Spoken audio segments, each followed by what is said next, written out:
세상을 이긴 승리자가 되시기 바랍니다. 기도하겠습니다. 하나님 아버지, 주께서 이 세상 가운데 세상을 정복하시고 우리에게 참된 승리자의 삶을 허락해 주셔서 감사드립니다. 세상이 요동을 치고 우리의 영혼을 음부까지 끌고 내려갈지라도 주를 의지하는 백성들에게 진정한 평화와 승리를 주시는 이 놀라운 약속을 붙들고 저희들이 이곳까지 왔음을 고백드립니다. 두려움을 물리치게 해주시고 염려를 물리치게 해주시고 우리 속에 있는 연약함이 도리어 하나님 나라의 부요함을 체험하는 통로가 된다는 것을 알고 다시 한 번 더 크신 주님을 붙드는 복된 시간 되게 하여 주시옵소서. 예수님 이름으로 기도하옵나이다. 요한복음 16장 29절에서 33절입니다. 요한복음 16장 29절로 33절입니다.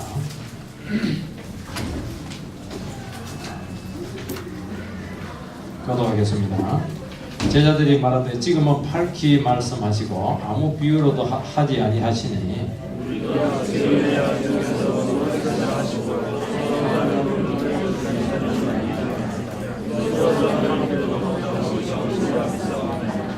예수께서 대답하시되 이제는 너희가 믿느냐?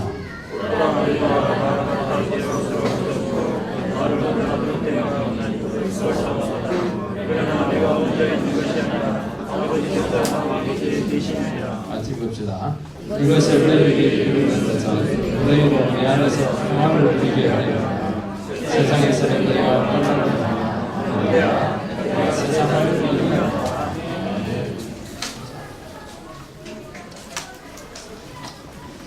신앙이 바닥날 때 있다 하는 겁니다. 운동을 하거나 공부를 하는 학생들 같은 경우에 보면 열심히 해서 좀 진보가 있고 좀 발전한 것 같은데 막상 시합을 한다든지 시험을 치면 결과가 안 나올 때가 참 많습니다. 뭔가 될 것 같아가지고 의기양양해서 임했는데 결과가 또 너무 처참하게 될 때, 이때 이제 사람들은 이게 내 한계구나 그렇게 이제 생각하면서 슬럼프에 빠져서 잘 헤어나오지 못합니다. 열심히 해도 안 되는구나. 이게 이제 세상 사람들이 지금 느끼는 좌절감이죠. 신앙의 세계도 막 이런 경우가 있습니다. 나름대로 열심히 신앙생활하고 봉사도 하고 말씀에 대한 깨달음도 참 많았는데 이 정도면 어느 정도 수준이 올라간 거 아닌가, 이 정도면 어느 정도 안 되겠나 싶었는데 막상 뚜껑을 열고 그 현실에 부딪혀 보니까 안 되는 겁니다. 다 깨지는 겁니다. 그러면서 신앙이 바닥나게 되면서 이때 이제 신앙의 회의를 느끼게 되는데 이게 이제 뭐냐니까 침체에 빠졌다 그렇게 하는 겁니다. 물론 신앙에는 왕도는 없다고 하는 것을 알고 있었지만은 내가 이렇게 신앙이 안 자랐을까? 나는 참 어느 정도 된 것 같은데 내가 퇴보할 것 같다. 이럴 때 굉장히 그 어려움과 좌절감을 이렇게 느끼게 됩니다. 주님 감당하지 못할 시험 주시지 않는다 했는데 너무 감당이 안 되니까 큰 위기가 오는 것입니다. 제가 알고 있는 그 친구 목사님인데 서울 강남에 제국헌교회로 담임으로 가게 되었습니다. 청년사회 문제로 강남인데 너무 보수적이더라고요. 청년 예배에 복음성을 못하게 하니까 이것 때문에 이제 갈등이 생겨가지고 쫓겨났습니다. 얼마나 고통을 겪었냐 하니까 공황장애가 오게 되고 기력이 막 빠져 있었습니다. 그래가지고 몸이 좀 약한데 그때 이제 이 친구 목사가 저한테 무슨 말을 했냐니까 내 목표는 여기까지구나 하는 것은 이제 나이가 적고야 안 되는데 굉장히 그 좌절을 했습니다. 그래도 잘해보시라고 길이 있을 거라고 이렇게 했는데 결과가 너무 비참했기 때문에 이 교회에 오지 않는 게 훨씬 더 좋았을 텐데 이제 물릴 수도 없고 거기가 막급하다는 겁니다. 근데 또 주님께서 그곳에서 그렇게 힘들고 낙심한 그곳에서 또 길을 이어 주셔가지고 고향에서 경기도 고향에서 개척을 했는데 그까지는 안 되더라도 그 비슷한 정도로 아주 규모가 있는 그 교회로 금방 그 사람들이 모여들어가지고 굉장히 그 재밌는 목회를 장로님도 없이 열심히 하고 있습니다. 본문 말씀은 이 문제를 아주 생생하게 보여주고 있습니다. 주님께서는 제자들을 떠나게 될 때를 아시고 미리 많은 말씀으로 그들을 준비시킵니다. 제자들의 긴 13절에서 16절 말씀 얼마나 긴 말씀입니까? 이 말씀을 듣고 제자들이 이제 너무 충만해졌습니다. 깨달음이 굉장히 많았어요. 그래서 예수님께 나가서 이제 예수님 옛날에 비유로 말씀하지 않고 밝게 말할 때가 온다 했는데 그 오래 기다릴 필요 없다고 지금 전부 다 밝게 다 우리 알아듣는다고 그렇게 굉장히 신나해하면서 고백을 합니다. 예수님은 이제야 늦게 깨달았냐 그렇게 반문하시면서 너희들 곧 몇 분 후에 몇십 분 후에 아니면 1시간 내에 나를 버리고 배신할 것이다. 얼마나 처참한 말입니까? 제자들이 지금 너무 오래 받아가지고 이제 뭔가 된 것 같고 정말 진보가 있고 또 깨달아지는 거예요. 이상하게 충분히 준비되었다고 느꼈는데 예수님은 너무 너희들의 신앙 그렇게 속단하지 마라. 곧 있을 일에 너희들 아마 지옥 미창까지 끌려갈 것이다. 믿음이 완전히 바닥나게 될 것이다. 그러나 그것을 미리 말해주는 것도 그때를 대비해서 그때도 내가 함께 할 테니까 낙심하지 마라. 염려하지 마라. 그렇게 하면서 그때 또 새롭게 붙들면 최악의 낙심 가운데서도 함께 하시고 승리의 길을 주시겠다 하는 얼마나 큰 믿음의 말씀입니다. 그죠? 첫 번째는 제자들의 그 믿음의 진보의 확신입니다. 29절 30절 말씀을 보면 제자들이 말하되 지금은 밝게 말씀하시고 아무 비유로도 하지 아니하시니 우리가 지금이야 주께서 모든 것을 아시고 모든 사람의 부름을 기다리시지 않는 줄 아나이다. 이로써 하나님께로부터 나오심을 우리가 믿사옵나이다. 제자들이 주님 말씀 듣고 보인 반응이죠. 때가 되면 비유로 말씀하지 않고 직접 밝게 말씀할 때가 온다 하는 것인데 이건 성령이 오심으로써 이제 깨달음의 시대가 온다는 것인데 제자들은 그때까지 기다릴 필요 없다는 거예요. 우리 이미 다 그냥 모든 얘기를 다 해주시라고. 이제 우리는 너무 지각이 뛰어나가지고 이제는 다 알아듣는다고. 그렇죠. 예수님께서는 또 주님의 이름으로 구하면 다 너희들 응답해 준다. 하나님이 얼마나 너희들을 사랑하시냐 그런 말씀을 또 해주시니까 제자들에게는 얼마나 힘이 되고 위로가 됩니까?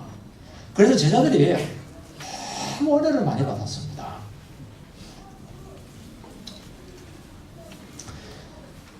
자기들의 신앙이 자랐기 때문에 더 이상 비유 같은 거 말씀하지 마세요. 바로 콕콕 찍어서 그냥 다 얘기해서 모든 신앙을 다 알고 있습니다. 깨고 있습니다. 말씀만 쫙 깨고 있습니다. 천국의 깊은 비밀 다 이야기해 주세요. 스스로 자부하고 있습니다. 주님에 대한 놀라운 신앙 고백 아닙니까? 우리가 이렇게 말씀하시는 분들 좀 있습니다. 목사님 그럼 너무 비유 쓰지 말고 그냥 있는 그대로 얘기해 주세요. 그렇게 말할 사람이 있습니다. 그럼 설교 어렵다 이러면서 좀 쉽게 해주세요. 그렇게 얘기하던데 제가 그렇게 안 하고 그냥 있는 그대로 말씀만 얘기해 주세요. 다 알아들으니까 말이죠. 그 순간 제자들의 지각이 사실은 굉장히 열렸던 겁니다. 한마디 딱 들으면 벌써 그냥 영감이 확 들어오는 거예요. 이게.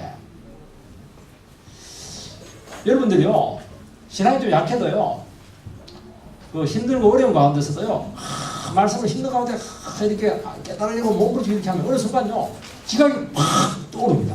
그렇게 하면서 영의 세계가 하나의 말씀이세요 한순간에 열리는 것을 깨닫게 됩니다. 다 된 건 아닌데 이런 것들이 굉장히 중요하다. 어떤 분들은 초반전에 그냥 조금 은혜 안 되고 조금 이해가 안 되면 좋을 생각을 하고 나는 안 되고 머리 땡긴다 이러면서 지금 은혜 안 된다 이렇게 하는데 백내를 가보세요.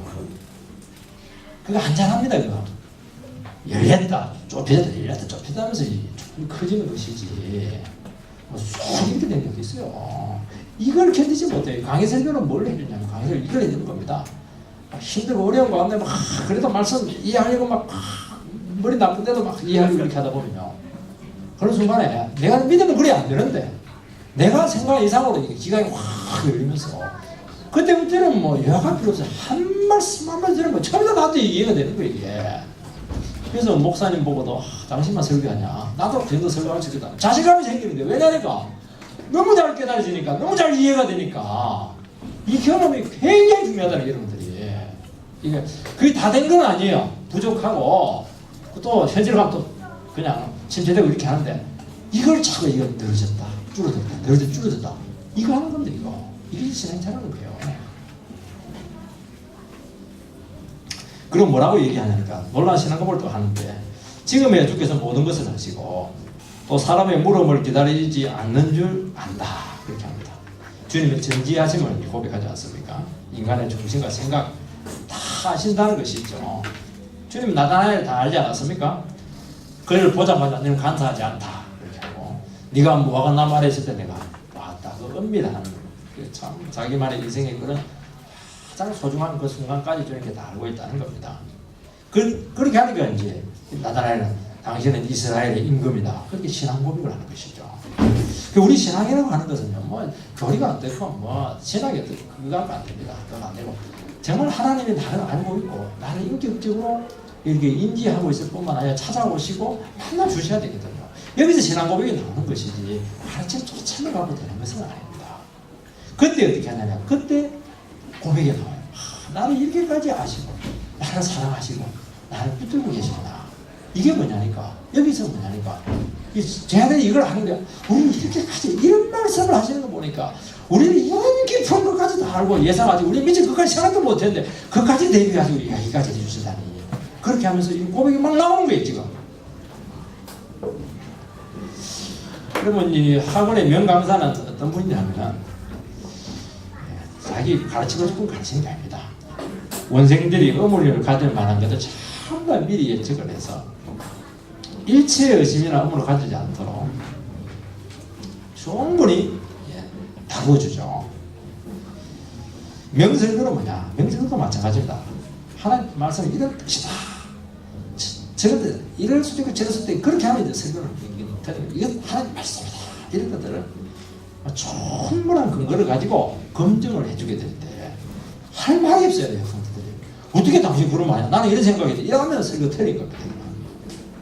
왜 그런 그 생각을 하게 되느냐면 설교자가 자기 생각이나 인간적인 사상을 섞게 될 때 이런 현상이 나타나요. 그래서 설교를 재미냈는데 듣고 나서 이게 무슨 하나님 말씀이냐? 하나님 말씀도 있고 아닐 수도 있고 그러면 변화가 없어요.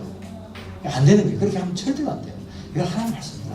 이거는 뭐 다른 길이 없다. 이런 식으로 돼야 되는 것이고.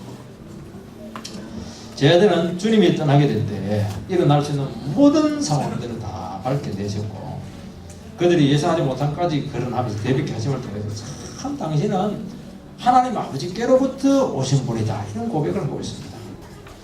물론 제자들이요. 그전에도 예수님이 하나님 아들이 있다는 걸 얼마나 고백 많이 만나기도 고백을 했거든요. 그런데 이번에 이 말씀 충분한 말씀을 듣고 나서부터 더 구체적으로 주님 되심을 고백하고 있는 것입니다. 신앙 고백은 더 깊어지는 것이죠. 애들이 어릴 때 엄마 하는 거고요. 나이가 들어 엄마 하는 거고 깊이가 다른 거 똑같지 않습니까? 우리가 주님 앞에 신앙 고백할 때는요. 주님이 나를 알고 있고 모든 것을 아시고 대비하셨다 하는 것입니다. 놀라운 것이죠. 어떻게 보면 그 은밀한 것이고 중앙적인 그 만남에서 우리의 신앙 고백이 사실은 나오는 겁니다. 그래서 뭐냐니까 하나님을 체험하라 하는 것이 무엇이냐. 그렇게 해야 우리의 신앙이 깊어지는 겁니다. 예정이라는 것도 뭐예요? 예정은 하나님 나를 찍어서 구원받게 했다는 것인데 나는 끝까지 도망가고 거부하고 이렇게 했는데 거부할 때 그냥 거부합니까? 믿지 말아야 돼요. 온갖 이유들을 다 대고 핑계 다 이 핑계 저 핑계 다 대고 미꾸라지처럼 개변 내려놓으면 다 빠져나가지 않습니까? 그 모든 것에 대해서 하나님이 인내하시고 참아주시고 결국 진리를 쓸 때 그래 해봐라. 그래 하는 게 인생이 되느냐? 망하겠지 이렇게 하면서 결국에는 꼴랑 못하도록 코나 몰아서 항복하게 한 것이 그게 예정 아닙니까? 그러니까 우리가 주님 만나서 고백을 하게 될 때는 어떤 생각이 드냐면 내가 주님 앞에서 뭐 주장할 수 있는 게 아무것도 없어요. 나는 못한 것밖에 없고. 그래서 그 고뇌에서 일절 의무를 가지지 못하는 겁니다. 이게 그냥 놀라운 것 아닙니까? 지금 제자들은 바로 이걸 느끼고 있습니다. 예수님 말씀을 들으면서 이렇게까지 하나님 깊이 우리를 이해하시는구나. 우리가 미처 생각하지 못한 그 부분까지 대비를 하고 있었구나 하면서 얼마나 은혜를 많이 받았는지 몰라요. 진짜. 정말 순수했고 진지한 고백이었습니다. 그런데도 불구하고 예수님은 너희들의 그 고백은 완전하지 않다 그렇게 말합니다. 아직 주님의 때는 오지 않았습니다. 성령의 때가 오지 않았습니다. 제자들은 너무 성급하게 있어서 이렇게 큰 은혜 받았으니까 이제 우리들만 다 됐다. 천국 도통했다. 아무 성급하다. 속당하지 말라는 게 아직 그럴 수준이 아닌 겁니다. 주님이 하나님께도 하나님께 간다고 그렇게 했는데 물론 그거는 이해해. 옛날에는요 얼마 전까지만 예수님 간다 이러면 막 얼마나 거짓을 하고 침체를 하니까 가면 안 됩니다. 바지까지 집에 당기면서 그렇게 하는데 지금 그거 이해한다는 거예요. 하나님께 왔다는 걸 이해한다는 거예요. 간다는 걸 이해한다는 거예요.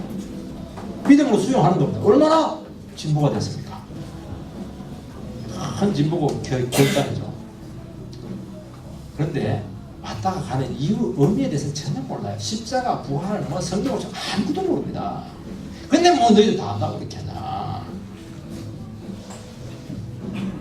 그들의 믿음은 불완전하고 약간 발전은 있었는데 아직도 너무 연약하다는 것이죠. 31절 말씀을 보면 예수께서 대답하실 때 이제는 너희가 믿느냐. 이 말씀 들으면 오래 기다리자 이제 믿느냐 그런 말이죠. 늦은 믿음, 작은 믿음에 대한 표현은 못하죠. 이것도 귀한 거니까 이것도. 그렇지만 마음속에 어떤 아쉬운 반칙이 있는 것입니다. 그래도 이 정도라도 이제 믿으니 참 다행이다. 그런 안도의 마음도 있고요. 마음은 받지 않고 답답해. 왜냐하니까 이 믿음으로는 앞으로 일어날 일을 도무지 감당하지 못하게 됩니다. 이게 뭐냐니까 믿음의 세계에서 종종 일어날 수 있는 현상이라는 겁니다. 제자들은 자기 자신들이 고백한 것이 정말 대단했어요. 그러나 주님 보기에는 이게 너무 작은 진부에 불과하다는 겁니다. 여러분요, 우리가 하나님 말씀 듣고 이렇게 할때요, 모르는 거 하나 알고 이렇게 하면 다 한 것 같아요. 눈에 충격이 오면서 눈이 막 띄용하면서 이게 뭐 이제 뭐 연계를 막 주름 잡을 것 같아요. 희한하죠. 너무 이런 새로운 거거든요. 착각이 더 듭니다. 그전에는 막 기가 막히도록 그 말씀 많이 들었는데도 이해가 안 되더니만 근데 이제 깨달음이 온 거예요. 이게 이제 드디어 있는 거 아닙니까 이제. 그것도 다 안 것이나 제대로 안 것도 아니고 자기 수준에서 아는 것인데 막 그 깨달으면요 오래 받으면요 얼마나 그냥 자기가 뭐 대단한 것 다 된 것처럼 그런 생각이 듭니다. 주님은 서두로 속단하거나 착각하지 마라 그렇게 합니다. 그래서요 신앙의 세계에서는 큰 믿음과 겸손이 요구된다는 겁니다. 믿음의 자세가 필요하죠. 뭔가 안다는 식으로 자부하고 나갈 때요 대낭패를 당합니다. 현실에서 바로 깨져요. 믿음은 그렇게 작동하는 게 아닙니다. 우리가 다른 사람들 잘한다 이렇게 판단을 이렇게 하는데요 정말 위험한 자리에 있을 가능성이 너무 많습니다. 바울은 선주로 생각하면 넘어진 줄 알아나 다 된 게 아니거든요. 바울도 지금 계속 달려가야 됩니다. 여러분 우리에게 오는 그 깨달음이나 신앙적인 체험들 인격적인 만남은 정말 귀한 겁니다. 이게 있어야 또 자라요. 이렇게 또 자라는 겁니다. 왜 안 보이게 자라는 겁니다. 그러나 그게 모든 게 아니라는 거죠. 이 자세만이 계속 하나님을 의지하게 하고 하나님이 역사할 수 있도록 자기 자신을 드리고 인내하고 구원을 기다리게 하는 것입니다. 다 되면 뭐 의지할 게 뭐 있어요. 더 깊이 의지해야 됩니다. 더 깊이 깨달아야 되는 것이죠. 물론 성령이 오시면 뭐 한순간에 자라는 것도 있지만 많지가 않아요. 대부분 이런 식으로 우리 신앙이 채워지게 된다는 것입니다.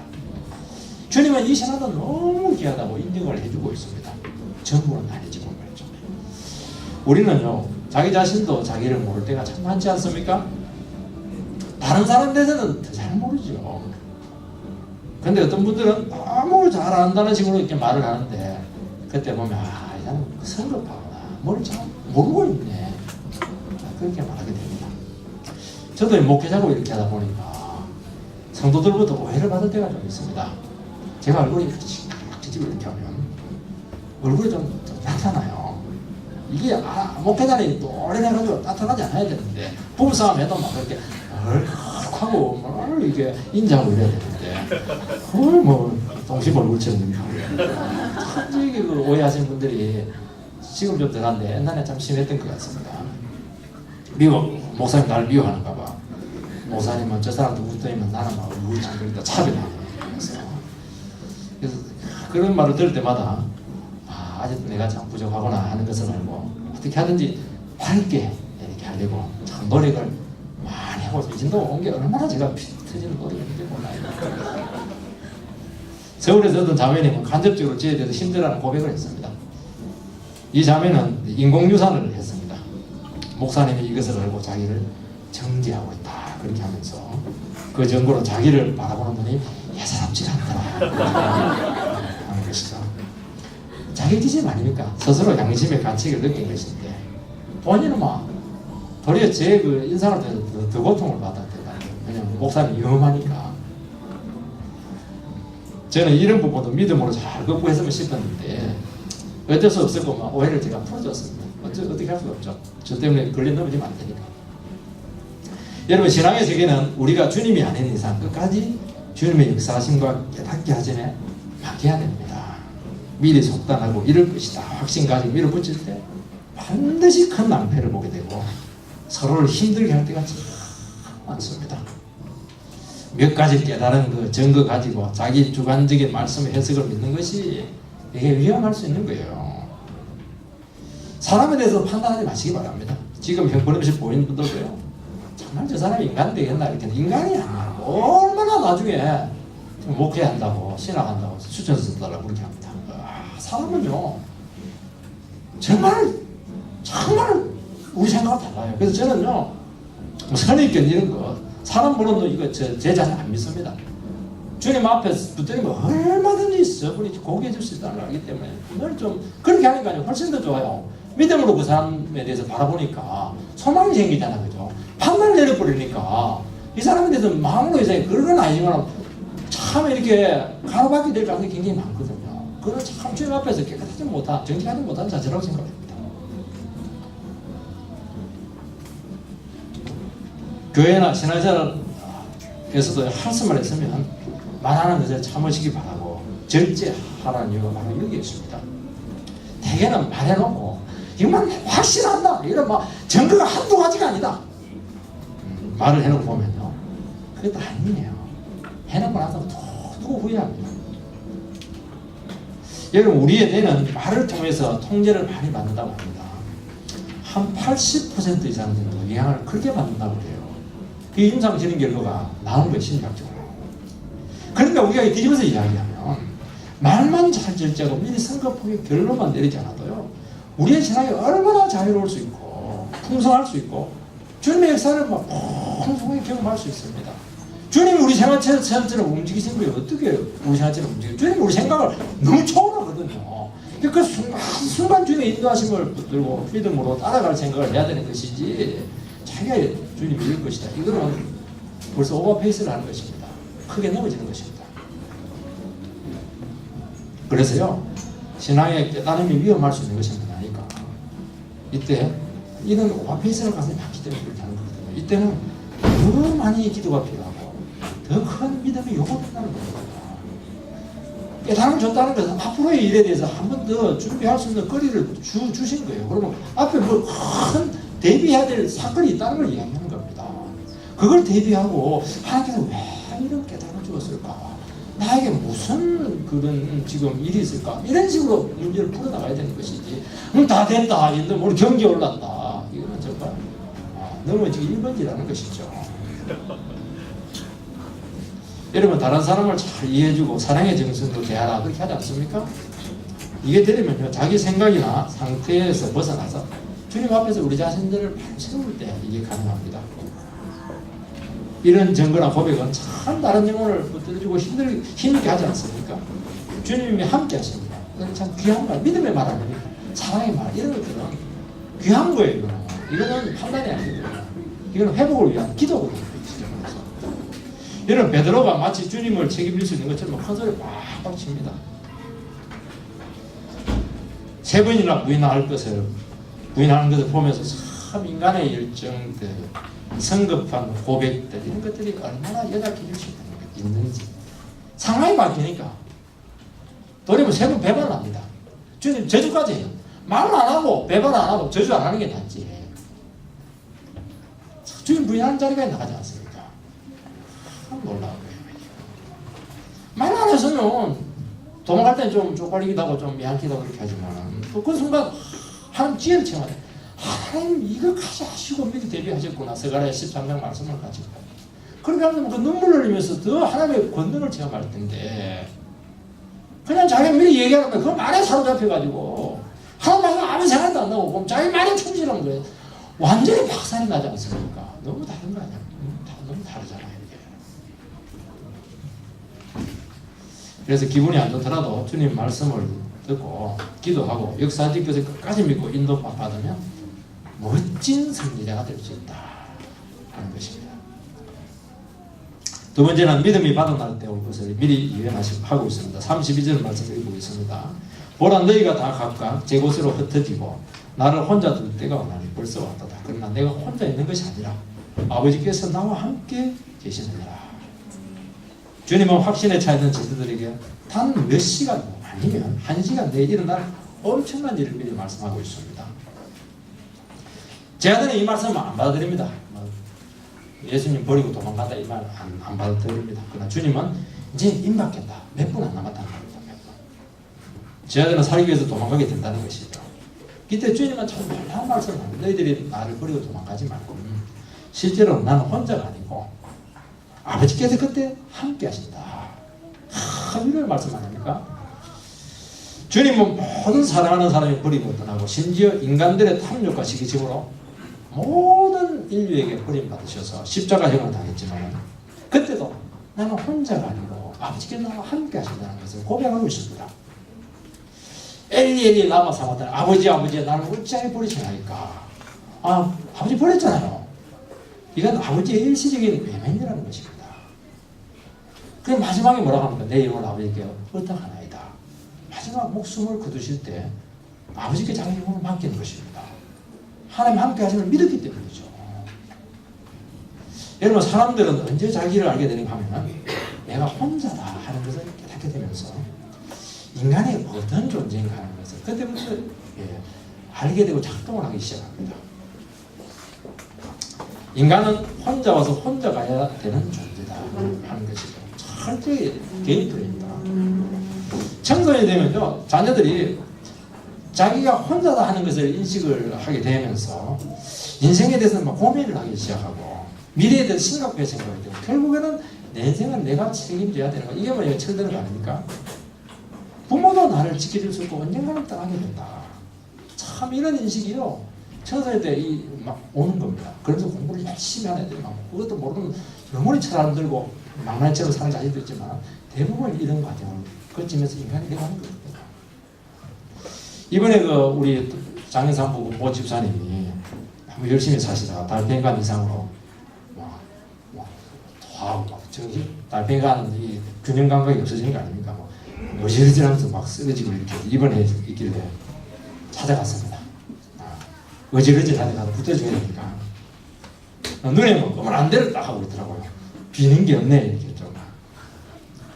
근데 이분이 뭐라고 하냐니까 눈에 안대를 하고 종일 있으니까 다른 감각기관이 굉장히 예민해지더라는 겁니다. 청각, 촉각, 특히 그 영혼의 소리까지 잘 들리더라는 것이죠. 아무것도 볼 수 없게 되었을 때 도리어 내를 좀 잘 돌아볼 수 있는 기회가 되었다. 그렇게 하면서 인생이라는 것이 참 한순간이다 하는 걸 팍 쓰러질 때 뇌출인 줄 알았는데 검사해보니까 기회 문제가 생겼던 것이고 얼마나 놀리게 죽었다 살아났다는 거예요. 쉽게 말해서 시급에다 이러면서 굉장히 힘들었어요. 그래서 그동안 너무 바쁘게 지내면서 삶이 이끈 대로 달려가면서 참 이렇게 정신을 살았는데 이제 그게 아니고 내가 주님을 이제 제대로 느끼고 있습니다. 이분이 그런 고백을 합니다.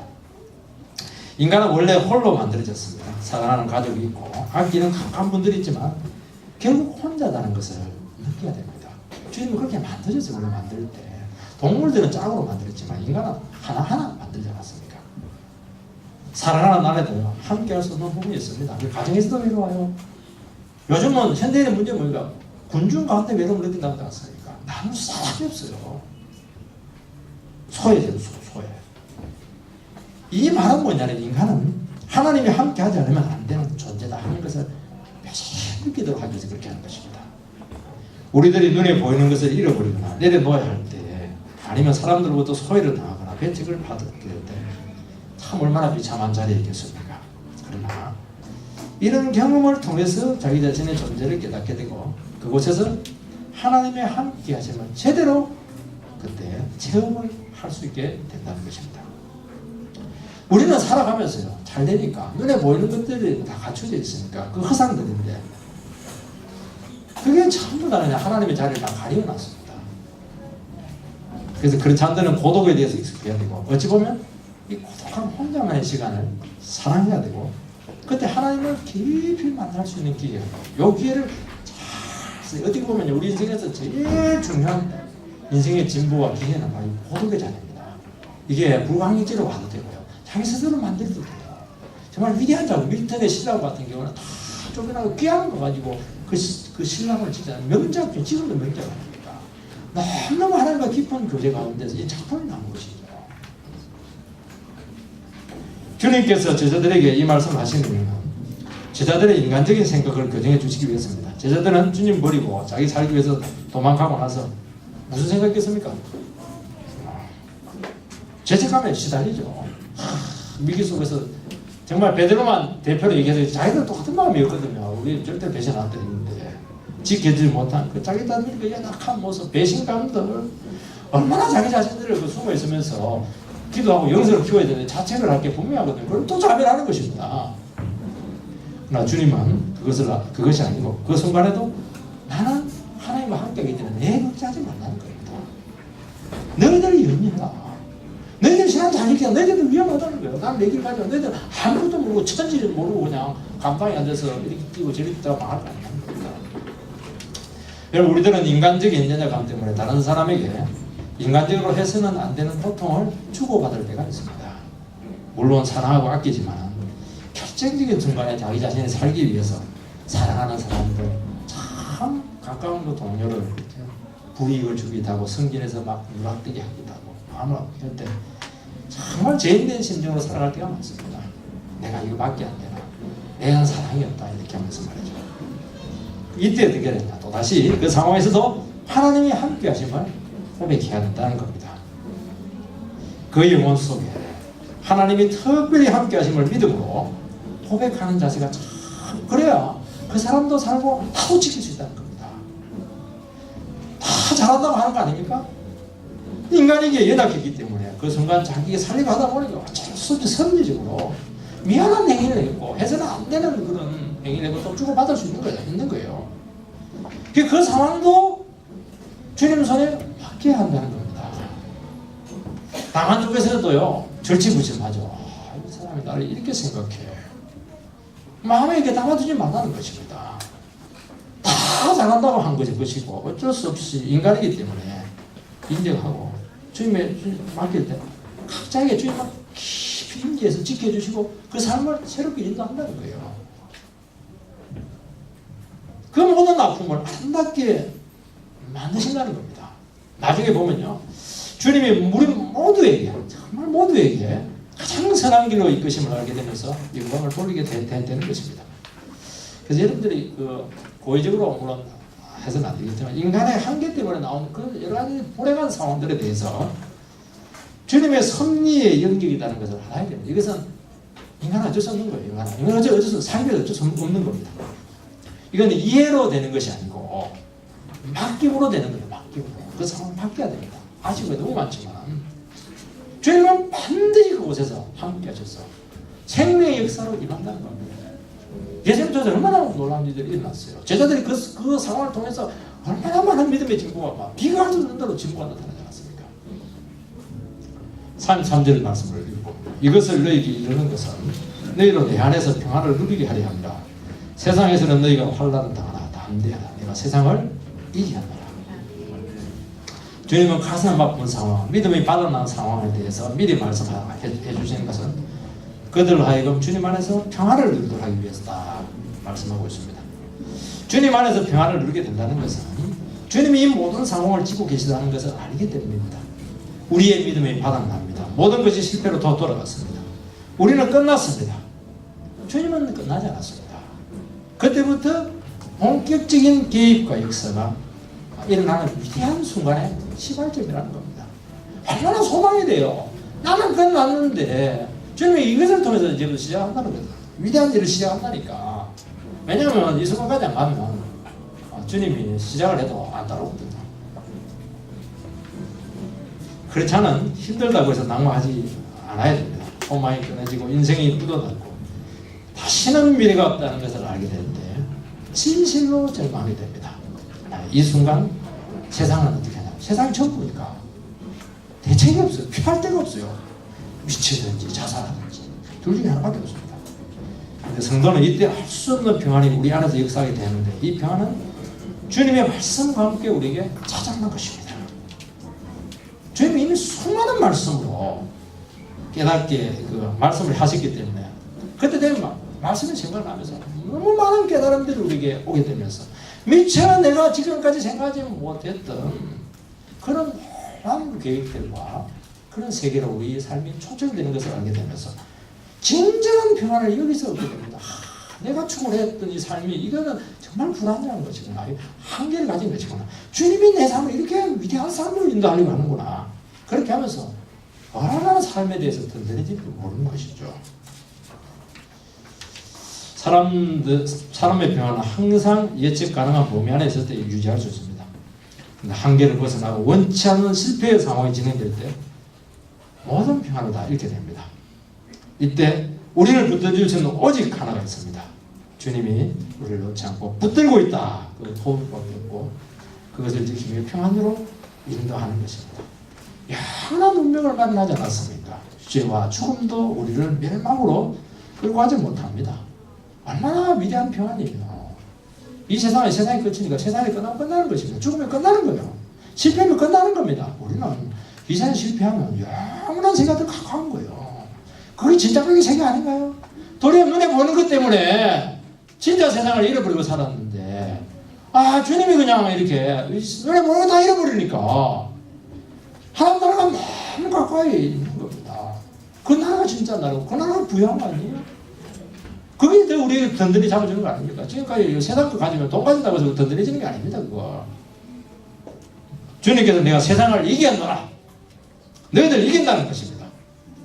참 예수님은 공생애도 그렇고요. 그 십자가에서 참도 이겼어요. 죽음도 이기고 사탄도 이기고 죄도 이기고 혈기 한 번 안 부리고 썰을 안 내고 원망 안 하고 어떻게 이런 분이 다 계십니까? 다 이겼습니다. 이겼다. 내가 다 이겼다. 내가 다 이길 수 있다는 거예요. 세상. 뭐 세상에 제일 위협하는 게 뭡니까? 죽인다 그런 거밖에 없고 내가 완전히 가난뱅이로 만든다 그밖에 없는 거 아니에요. 죽여도 육신적인 죽음밖에 죽이지 못해 영혼까지 못 죽입니다. 못 이겨요 세상이. 그 세상에 모략들 온갖 꼼수들 공격들 무기들 사상들 가치관들 못 이겨요 우리를. 어떻게 믿음을 이깁니까? 못 이기는 거예요. 직장 생활은 난 안 된다 그런 분들인데 믿음 좀 가지세요. 성격이 누락되면 자꾸 사표 쓰려고 하는데 믿음으로 극복을 해버리세요. 그럼 나와도 돼요. 또 주님 더 가까워지니까 손가락 빨면서 더 가까워지게 하니까 괜찮아. 이게 세상을 이기는 거 아닌가? 우리 세상의 그런 어떤 논리나 세상의 그 카테고리에 들어간 사람이 아니에요. 우리는 다른 이런 루트가 있는 거예요. 세상에 딱 악과 맞아 들어간 사람은 위험한 사람이에요. 그 사람은 세상을 사슬을 끊어버리고 정말 하나님이 주시는 그 궤도로 들어가야 되는 것이지 세상에 주는 그런 말들과 길에 대해서 벌벌 똥을 싸고 그렇게 해요. 똥 화장실에 가서 싸십니다. 이게 다시 한 번 더 진정한 승리를 상대기를 여러분 축원합니다. 기도하도록 하시겠습니다. 얼마나 위로가 되는 말씀입니다. 우리는 막 주님 막 생각만 할 것 같은데 안 그래. 생각만 해도 얼마나 깊은 은혜가 있는지 참 감사한 것 같습니다. 우리가 다시 오늘 그런 말씀을 가지고 주님 앞에 진정한 우리의 신앙을 드리고 고백하면서 참 우리의 믿음이라는 게 얼마나 참 깊이가 있고 얼마나 성장하는 것을 깨닫고 주님 앞에 우리 자신 한 번 더 드리시기 바랍니다.